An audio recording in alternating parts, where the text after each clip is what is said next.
We're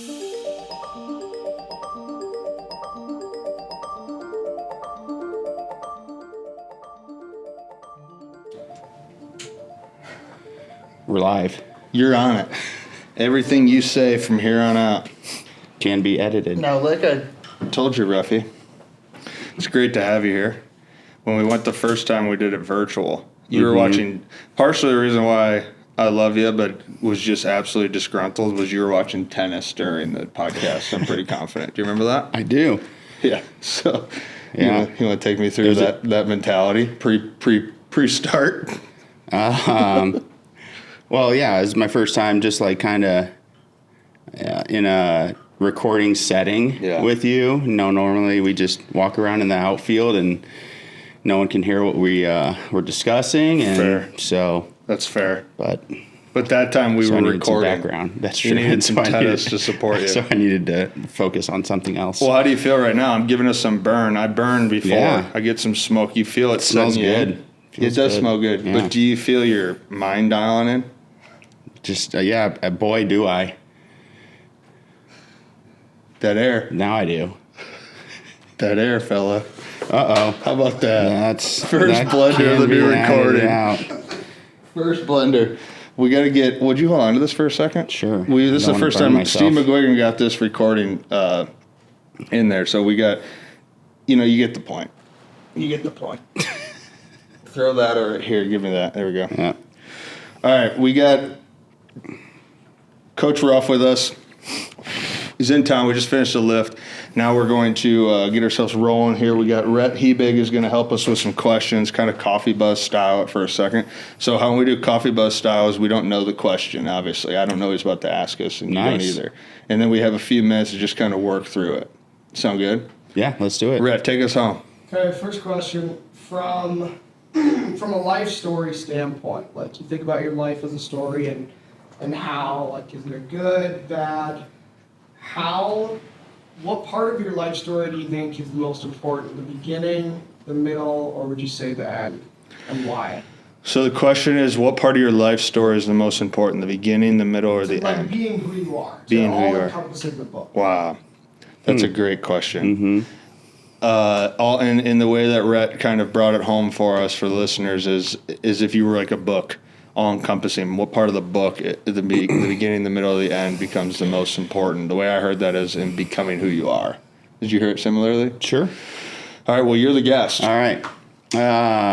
I would say the middle because just in general, I think, the beginning is you're growing up, you're a kid, you're being told what to do, where to be, you're being raised by your parents. The middle is when you truly, get out on your own a little bit and figure things out, like high school, college, young professional, whatever stage that is in life. I think that's where you figure out, what you were raised to believe versus, what you're going to continue to believe. And I guess moving on and raising a family of your own, like what you're going to instill in those in your children and the people you're around. And I believe that is the middle of your life. So That's kind of what makes you. Yeah. Well, and who you are. Yeah, see, this is, I don't know if it's the smoke or it was the absolute upper body pump that we just got, or just the boys are back in town in person a little bit. Yeah. That's an electric response, wouldn't you say, Rhett? Yeah. And I, The way you phrased it. yeah, and his voice, didn't his voice sound good? Well, it's the cool part is it just, I mean, you can tell, like, you're in it. He's in And it. you believe it. Yeah. Like, that was the coolest part, too, especially because we were talking about, you having a son. And, Yeah, like, I could feel, like, the genuine thoughts going through your head as you're explaining. me too. I feel like I'm in the most important part right now. I felt that. Definitely. Yeah. I felt him saying that. And the reason why I'm emphasizing this, and you're hearing it for the first time, right? This is my second go-around with them because, I mean, of the hundreds of podcasts I've done, there's probably been about 3 that I've never uploaded, and one of them was just, I remember just didn't record. We screwed that up early years, and then the other one I think was just so like staticky and bad, and I think it was just bad. And then Ruffy's just didn't make the cut. And so round 2 here. yeah, we go. so I think if you think about the importance of the beginning, he was more so made for the middle. And that's where I think our second podcast comes into play, and maybe we'll have a third one as a finale, and there's our Wow. own story of it. There it but is. I think that was, I felt those same things. I felt the guy who settled in there early into his chair, and I was really impressed to hear that because I agree with you. And I wanted to have something a little bit more, but your answer is really, it's profound and it's accurate in so many ways. And I think that if I were to just go a little bit deeper into that thought, it's kind of like a baseball thing. You and I met through baseball, Yeah. and it'll be a big part of our lives. And we now have kids and those sort of things, and I'm sure our kids will somewhat go through the sports world and do what they want with it. But I think one of the things that I learned too about in the big leagues was, and everyone says that to you in a way, right? Like you kind of make your money, but money being just the metaphor here. You make your story. You Sure, make who you yeah. are in the middle. Mm-hmm. And it's ironic, right? Like how crazy April is in the beginning. It's like a birth of a life, and everyone's excited, and you kind of have these starting points to who you think you are, but then you really learn who you are in the middle, the like mundane part Right. of it. And then at the end, you have this you have this whole new rising of reflection / excitement of a season ending. And I was thinking about this when I've written my books. When I first started teaching years ago, a guy, shout out Rob Wilson, he's one of my early mentors, and he had told me that when you tell a story to people, you try to make the beginning and the end the same. Mm-hmm. So it's the same format, but you make your money in the middle because that's where all the boring lives. And so if you can sustain that, and I found that in writing books, I found that in baseball seasons, and so I agree with you. And I think largely now at our point in life, we're sort of entering the, because there's still like a longer part. Like I'd say we're in the beginning of the middle. Yeah. But would you agree that we're sort of living in the middle? I feel like I'm living in the middle. Me too. I mean, I kind of disagree. Like it's not for me. It's not boring right now. It's really exciting. Like I agree. yeah. Sorry, I don't know exactly what. Like No, you can disagree with me for sure. I don't know.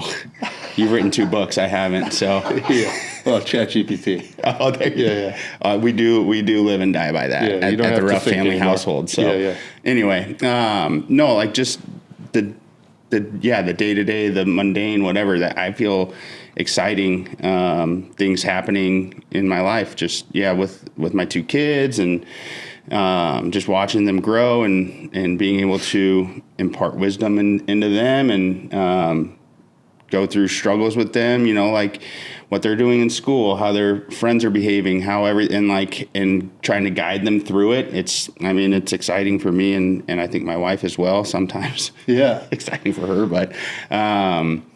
but yeah, I don't know. It's not boring. It's fun for me and it's exciting. Yeah, I think I used the word. I don't think I used the word boring intentionally to talk about that's the beauty of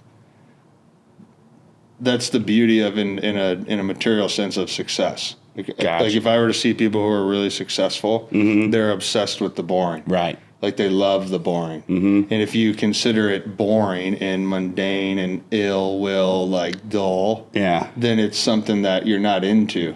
And that's where you get, use more metaphors, that's essentially where you get killed. So it's like if I'm in a baseball season and I can't fall in love with the middle part, well, then you're not sustainable. Right. So you're going to lose. Yep. And it's the same thing in your life. Like if you can't, like I've found it's insane. I stopped drinking a little over 2 years ago, and the only thing I've learned is, you get high elsewhere. There's a high and an addiction just in another thing. So I don't think it's good or bad. It's just that you find certain things, and I think that's why some people. I haven't gravitated like to my obsession of lifting, but I think that's why people find obsession in working out or reading or writing or cups of coffee. Like having a cup of coffee in the morning to me is such a spiritual thing, and it means a lot to me. And it's so simple, right? And so I think a lot of it's like the way I felt. I didn't stop drinking for any particular reason. It was just more like, hey, I need to simplify things. Sure. And then when you get simple, it becomes boring. Yeah. But then if your boring can become meaningful, which is what you're saying. Yeah, good word. Now all of a sudden the middle, which is longer, significantly longer than the beginning and the end, Right. I would imagine is why we both agree on the middle being the answer to the question. Yeah. Do we get there? Yeah, you got there. Love that. You got one more on us? Yeah, I got one more question for Love you. Do it. What percentage of like your professional, like your big leaguers, your your NFL guys that play on Sundays, your non-G League NBA players, like the absolute cream of the crop in professional sports, what percentage of those guys and gals do you think willed their way there versus those who were just physically gifted and it was kind of only a matter of time? And you could argue that there's a little bit of both. Yeah. Because you got to stay in your lane. Yeah. But what, like was it 1 out of 3, 1 out of 5? Like from your guys' experience, like there's just some guys that it's like, it was only a matter of time. So the way I'm hearing the question is, what is the like percentile, or just kind of can be qualitative to a degree? Like, what's your perspective on? Yeah, like what's your perspective someone who on willed the it? best athletes in the world at the top of their field? Were they 90% of the way there physically and then just needed that last 10%? Or was it more of a 50-50 where they had to will their way there? Yeah. Okay. Perfect. So how did you hear the question? Yeah. I mean, talent versus effort, talent versus will. I like the word will. Yeah. Definitely. So talent versus will. How many people made it in professional sports through talent? How many people made it through will? I don't know. It's a great question. I know. I don't think there's any way to know one way or the other, but certainly throughout, my career, I've seen talent wasted, and I've seen gifted players make it to the top of what they were doing based on their work ethic, their will, their drive, all those things that are quantitative, I guess, in a way. You don't, it doesn't show up on paper. It doesn't, it's something that is within the person. And I don't know. I mean, certainly you have to have some sort of talent. Maybe 70%, 30%, 7 out of 10 are talent. And okay. 70% are talent, 30% willed. Yeah. Okay. I like that. I like that a lot, because I don't think it's 50-50. No. I think that it's clearly more talent. Sure. Because, there's some people that, because there are, and I think it goes back to kind of what we were saying with the middle a little bit, because clearly the people who play, and I mean, you played a significant amount, you played 14 years professionally. Yes. So you have a pretty good opinion, I would say, but it's independent to your experience. So it still is somewhat subjective, I think. But in over 10 years of professional baseball, like largely, yes, were you talented? Of course. Like, do people who played anything 10 years professionally, are they talented? Of course.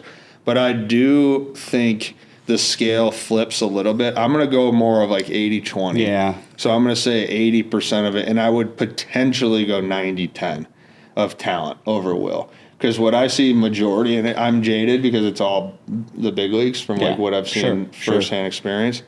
But most of the big leagues, in my opinion, is very few people had the ability to like will themselves into the big leagues and play more than like 10 games. Right. Right. Like for the most part, everyone I saw and see in the big leagues is incredibly talented. Yep. Very big in their bodies, fit perfectly for the thing that they do. Right. And it just makes a ton of sense. Yeah. And there's a lot of people who are really talented, great baseball players, love it. They're just not going to make it because you just can't overcome the pure talent. Right. When you're watching, we had Crawford, I had Crawford on the podcast, right? And he played over 10 years and had an unbelievable career, obviously. Right. The guy looks like a middle linebacker. Yeah. And played shortstop in the big leagues. Yeah. Like it's incredible. I mean, if you're a running back, though, you're not really scared of that middle linebacker. If it's Crawford, I don't know. Yeah, but you know what I'm saying. Just kidding, Brandon. You know what I'm saying. Like, if you ever watch this. Yeah. Sorry. But I'm saying like I would say the people who play 10 plus years with talent I think the scale slides back. So I think like it goes like 90 to 10. Yeah, the cup of coffee type player, definitely. Like you can will yourself to getting an at bat a month, a year, maybe even. But yeah, the guys that stick, the guys that continue to perform day in and day out. Yeah, the Crawfords, the guys that we played with. Yeah. Crawford, Brandon Bell, Buster Posey, those guys, like, they have a talent level that is unsurpassed by the majority of, But then do you think player. that because they played X amount of years, then that's also matched with Will? Yeah. Because like UFC people, You have to have both. I know, sure. that's what I'm saying. Yeah. To play a significant amount of years. Right. But like people, that's why I'm saying the scale slides back. Mm-hmm. So if I would say like, okay, let's cut it off now to 10 plus year people. So like I think about Alex Wood, which I love Woody. Yeah, sure. And he's incredibly talented. He's unique. Yeah. His body makes sense for the way he throws. But then like I look at a guy there who is talented, but he's played 10 years in the big leagues because he's also paired with Will. Right. Like his insanity to a routine. Yeah. And his ability to compete. It's like he just like willed himself. Or guys that have the talent and then are met with failure along the way, and they overcome that failure by either making an adjustment to their delivery or like finding a way to be successful. Mm-hmm. We all know as athletes the way you respond to the adversity, or in that case, like if you get sent down, if you're asked to make an adjustment, it's then at that point, like you have to have talent to make the adjustment, but you also have to have the will and the mindset to accept it and become as good as you can doing the new thing that you're going to try. So I want to talk to you about, we'll switch out of the questions. Thanks, Rhett, from that part. Well, I want to finish a concrete answer to that question, but then off of that, I want to ask you my own questions. Yeah. So we don't have to agree on this, but I'm going 90-10 Town over Will. I mean, I started 70-30.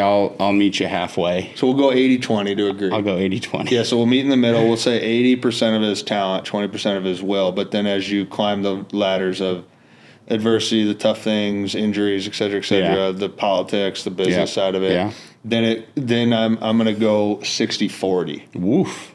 So it's 60-40 talent will. I think that there we go. So basically we come back to the 70-30 of what I said in general. Touche. So it's 70-30. I mean, all in all. All in. So you've nailed both questions. How do you feel? I mean, do you feel like you're on fire right now? It's the smokiness in the air, I think, really settled me in. How does the smoky feel? Well, I don't really smell it all that much anymore. It's gone now. But yeah. But how did you feel as it was happening? Relaxed. Yeah, because I think that's what smoke does. Oh. I like doing smoke before a breathing session. Before we do anything. Yeah. I just create some space with some smoke. I like it. Okay, back to the question. So the thing that I was going to ask you about that is what you just said about talent and will, and kind of as we kind of work through some of the players.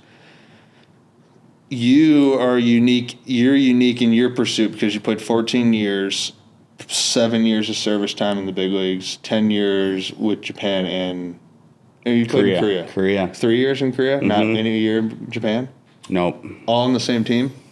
All on the same team. And, like on a 3-year deal or something, or did you go? Did you know you were 3 1-year deals. Okay, so you were mentally thinking you were only going there for a year at the time. I was hoping it would be more. After my first month, I thought it could be a month and a half. Really? I struggled. Year, the first month? The first month, I really struggled. Performance-wise, it was fun every other way, but yeah, I was able to turn my performance around, and then at that point, I was like, man, I can make this into another year, another 2 years. Why is that? Why was that? Just like because you enjoyed Korea? Yeah, I mean, it was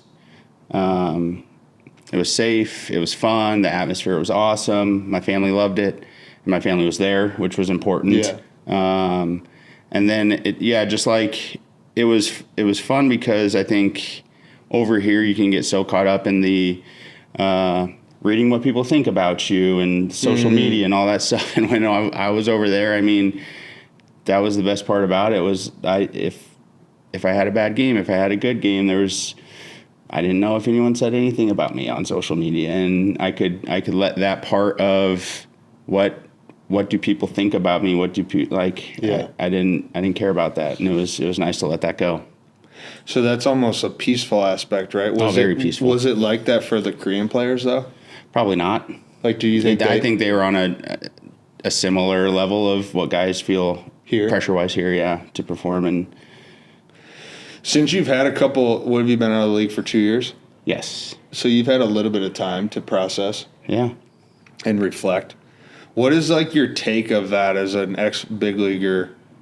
And I think you're still close enough to like feel it, Yeah. you know? But what is that like? Walk me through the stressors of being a Major League Baseball player in the modern game. Like, I would imagine that the game has always been difficult for players, but it does feel pretty intense. I won't say any names for the protection of that side, but Yeah. but for the last couple of years, it is insane being with a guy after a bad game and seeing the insanity of messages they get. Sure. It's incredible. Yeah. What do you there's no way that maybe it did exist 50, 60, 70 years ago.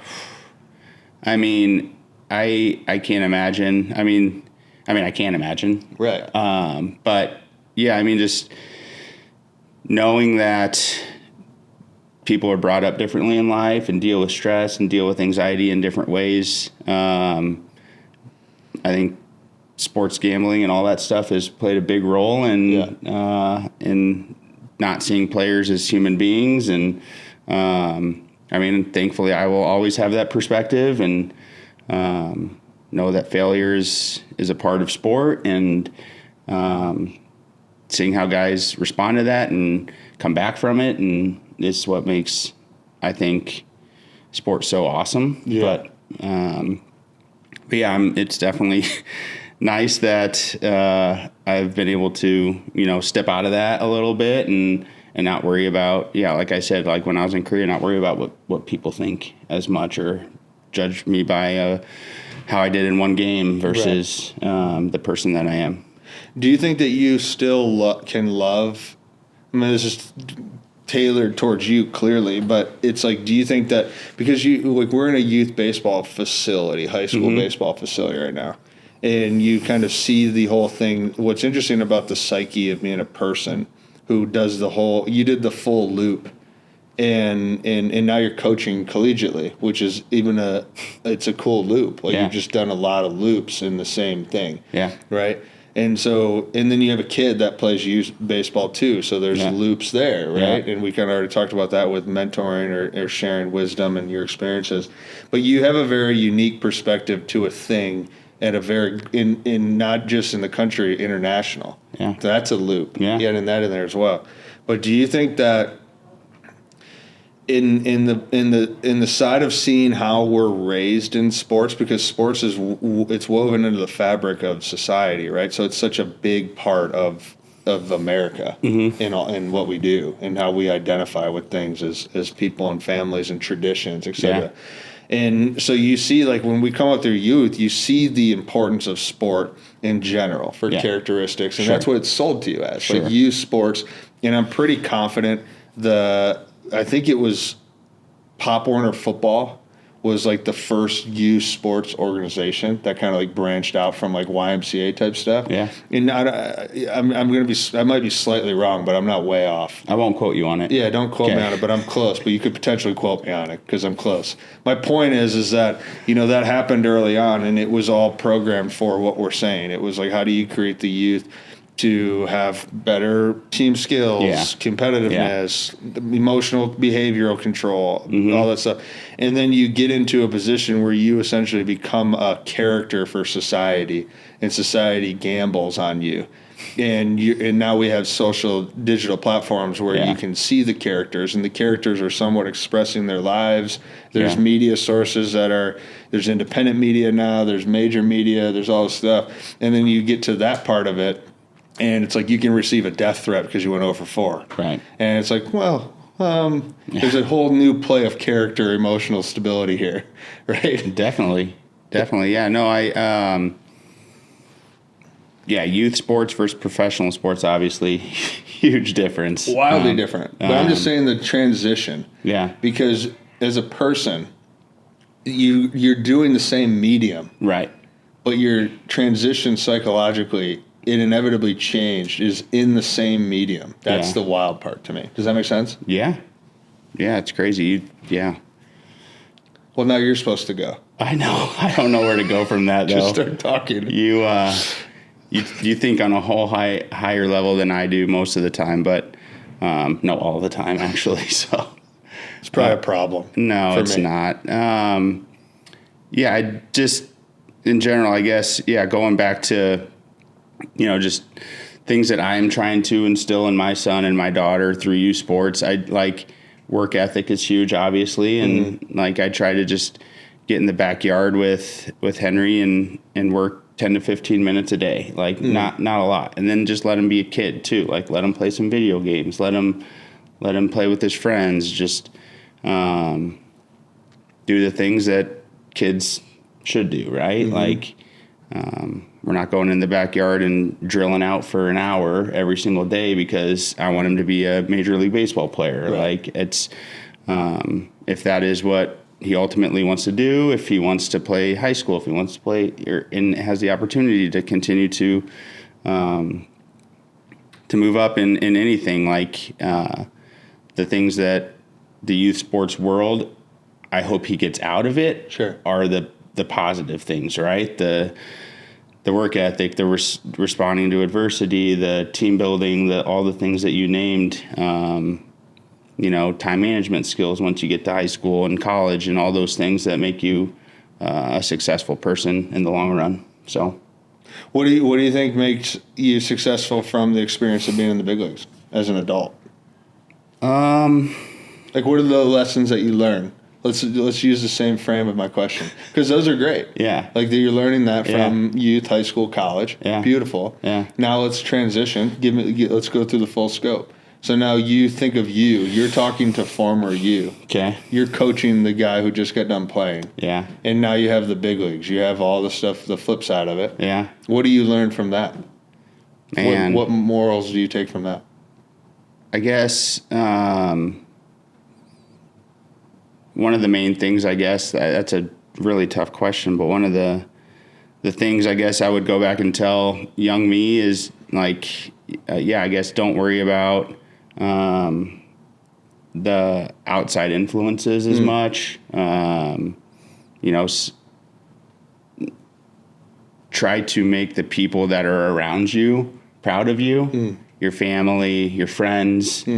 Obviously, fans are extremely large part of the game and the reason why professional athletes are paid what they are. And but at the end of the day, like the people that are gonna be with you your whole life, the people that are gonna, help you when you're down, all those things are your friends and your family, and that's ultimately the only thing that matters when you're going through that journey. If you try to please too many people, if you try to, I think that's where the stress and anxiety comes in, is when you try to do too much, you try to please too many people, you try to wear too many hats. I think if you love that. if you just stick to who you are as a person and stick to your core values and keep the people close to you that are meaningful and love you, I think that's how you get to be and extend your career and all those things. And I guess that's it. No, that's a beautiful answer. Do you think that? I mean, I got to see you and be close and personal with you as a player and those things. So I feel like you really emphasize those, whether you knew it or not. Yeah. I think that's what made you such a good teammate and sustainable. I remember when the Giants brought you back the second time, right? And largely, like you're like one of the great examples of being a clubhouse person, a clubhouse guy, a team guy at a very massive $1 billion industry, professional industry in which character made you money. You know, now obviously like no shade on your actual performance, because I think you laced a double first at bat back. That's how is that what happened? Off of Kershaw, So. Off of Kershaw. Yeah. Talk about a memory from your boy, huh? Yeah. But I remember that too. The point is, like, there is things of that exist, and if they're true, they do move beyond the material. Yeah. And so I do think you answered that beautifully. I would come over the top one more time on that same similar question of, do you feel that you can see that or understand it as clearly as you maybe do now of what you just said about speaking to your former self when you're in it? Or do you think that that's part of the reason of how you got to say what you just said? Yeah, no, you have to go through it. Yeah. Yeah. Perspective is huge, obviously. So going through it, it's not even a thought that goes through your head. I don't think it's, once you lived it and you can, go back. And that's why, like, I think hopefully, like, being in the coach role that I am now, I can impart some of that perspective into our players. And you talked about when the Giants brought me back and being a clubhouse guy and all that stuff. Like, it's fun when we get to do some of the, like, this road trip up to Minneapolis here. We have a travel roster, we have an active roster, we have all the same things. And when we sit down and try to think about, like, who do we want to bring on these trips, I mean, clearly not everyone's going to play, right? But like what kind of value add is this guy in the clubhouse, in the dugout? Like, how even though this guy's not going to play, he's going to make us better, right? Because of his attitude, because of the way he interacts with players, of the way he interacts with the coaches, like, and it's professional level, college level, high school level, like, all that stuff is so huge. The person that you are, the energy you bring, the attitude you have, all that stuff is, I mean, and then going back to the will versus talent thing, like, I think those are the 10%. What we settle on? 70-30? 70-30. So that's where we settle. If you played 10 years in the big leagues. Exactly. So whatever percentage that is, those are the guys that will their way, the ones, in my opinion. Yeah. Well, we can kind of wrap and finish on this thought, but I want to dive into your coaching for a split second, because of the transition of now giving back as a dad, former player, and now coach. So you're coaching people who are not your kid. Right. But you have, I'm working through all this it's cool to just sit and talk to you. It's funny how that ends up just becoming the motivation behind the podcast, right? Right. Yeah. And you just kind of like check in with your buddies and you figure out more of where they're at. It's cool where you're at. Yeah, I love it. Yeah, it's cool. It's congratulations. Good to you, man. It's just cool to watch you just keep living. But I would say the thought of the question I have towards that is, what are you learning a lot about coaching, just in general?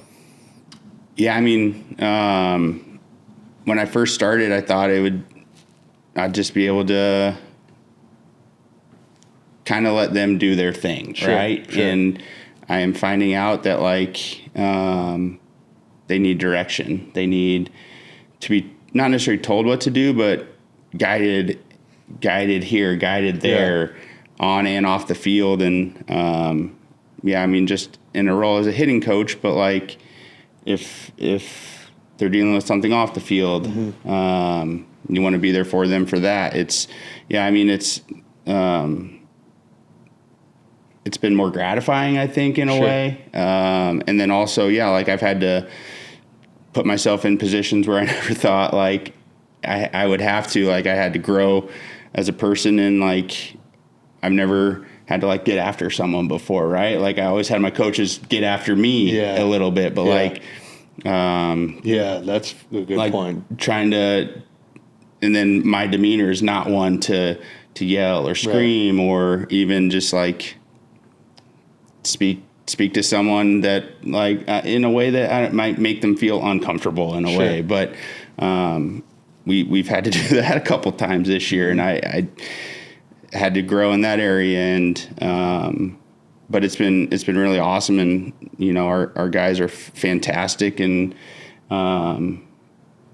they work hard. They're awesome people, and it's fun.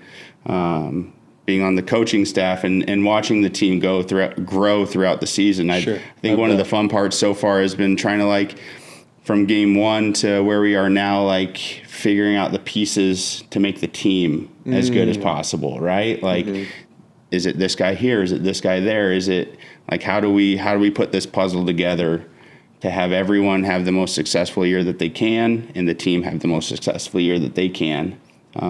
It's like a big puzzle piece, and it's been awesome. That is awesome. My last thought, because I was given this advice years ago when I first started teaching seriously. Yeah. Like, that's what I did type deal. And that's kind of what you're doing right now, right? I mean, this is what you're doing. Yeah. You're on your job right now. And came from a yoga instructor. And I haven't talked to her. I've met her this one workshop. But we went for coffee because I was in love with her work. I loved what she was doing for the workshop, so I got a little bonus teaching lesson, and we were talking over coffee, and she said teaching, she was talking about yoga obviously, but I've compared this to all things. Yeah. She was talking about how the art of teaching is learning the learner. Yeah. And I've carried that with me ever since, and I think it's always true. If you even coaching is so unique because it's like a player in a way. You feel like you found it every now and then. Like, I got it. Yeah. And then, but when you work with people are so unique. Yeah. And you feel like you know people, but you never know anybody, even people close to you. And all people are different. All people are different. And so it's this regular learning process, which is why I feel like you grab a hold of such the gratifying part of it. Yeah. But yeah, if you could kind of wrap on that thought, I mean, what's your relationship to that comment? Learn the learner. Learning the learner. Yeah. I mean, we have, I think, 40-ish guys on the team. So, learning how to get the most out of each person, because it's like we just said, everyone's different, and it's challenging, but at the same time very gratifying when you can suggest something to someone. Yeah. Suggest something completely different to someone else, and they both find it and make it work for them and become a better player, a better person, no doubt. Something because of what you suggested. It's a cool feeling, and one that I'm hoping to continue for as long as possible. I love that for you, Ruffy. This was a pleasure. How'd we do? I don't know. Do we have a clock? We did 40. Wow. I can feel that on you. The problem is you were nervous if we were going to go 40. I feel like we could go another 40. But probably could. Yeah. But I think you got into a zone. I think you just needed smoke. And coffee and pancakes coming, I think, too, right? Yeah. Let's let it rip. Let's go get ourselves some pancakes, huh? Right. We got a big series ahead of us. I got sauna days coming up, and you got a big series. Let's get these boys going. Let's go. All right, cheers, folks.